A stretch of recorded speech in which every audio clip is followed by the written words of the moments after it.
Today I'm reviewing my Milwaukee Jigsaw. This is the M18 FJS. I'm guessing that means fuel jigsaw. I've had this for about 6 months. I used this between using my Makita jigsaw. I'm just going through that transition. Like a lot of the modern jigsaws out there, it's got the quick change feature, which is basically the little toggle on the front. It allows you to spin the guide there to put the blade in. Now, one thing that I found out with this is if you do not put your blade in properly, there's a little collar on the back of the blade. If you don't put that all the way in, it pulls your blade round at an angle. Don't you can see that there? The blade is at a slight, well, much of an angle there. So when you're trying to cut straight, you won't. Again, I'll take it back out, make sure I push my blade right in, and you can see there, the blade is a lot straighter.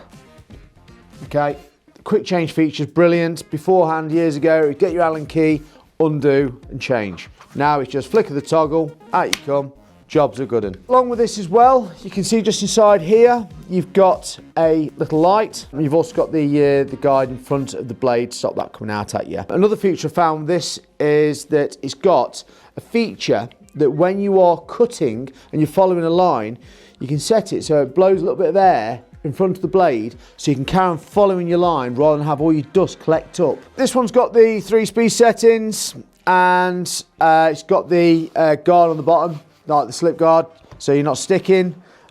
These can be changed, which is handy enough, so if you're wearing it all out, just slide it off. Also inside we have a couple of Allen key holes there for our discreetly hidden away Allen key. So if you do need to change your plate, just slide it backwards or forwards, or change the whole thing, you can do quite easily. This has got the keyless bevel adjustment. So that means basically this little lever here, you slide it over and you slide the foot plate forwards a little bit, allowing you to move the plate to up to a 45-degree angle both ways. Find your angle, I'm gonna put it straight again.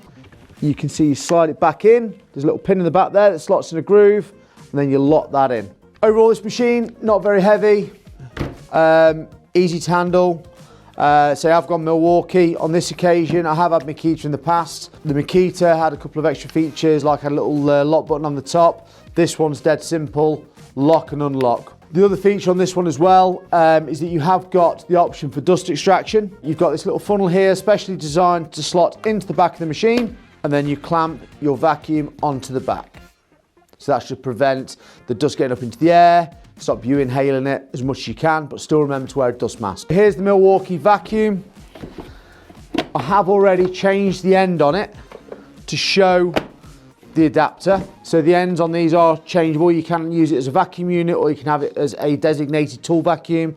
All you do is open up the clamp there, slot it on, clip it on, good to go. Many of us just think, oh, I'm doing a cut here and a cut there, I'll take my chances, but don't realise the long-term effects of not using dust extraction.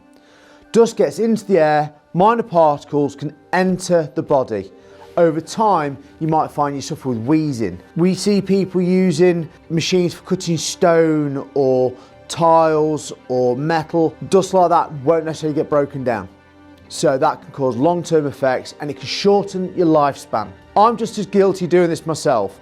We're all in a ventilated area, we're doing a quick cut here and there. How bad can it be? But the hazards are real.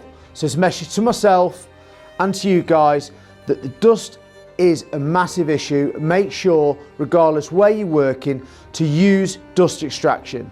Also think about putting a face mask on as well as an extra precaution. Rant over, this has actually got something called a 5-stage pendulum feature, which basically means that instead of the blade just going up and down, it actually moves over a little bit. So it's kind of seesaws. At the end of the day, it's a jigsaw. It's a pretty good jigsaw. It's not too bulky. I've had a few Makitas over the year. They start off quite bulky, but I like this one. It's got the slimmer handle on it. I love the added feature of the little blower, but again, it's a Milwaukee jigsaw. Like the brand, I know that when I'm buying their brand, I'm getting quality tools like you do with Makita, DeWalt, and other reputable brands. I do find that they have refined their more modern tools for comfort and ease of use. Like, this is a lightweight machine, it's not overly heavy. This is about 150 quid, body only. The big question is it worth the money? For me, yes, because I'm already team red. I've got Milwaukee tools, it integrates my ecosystem.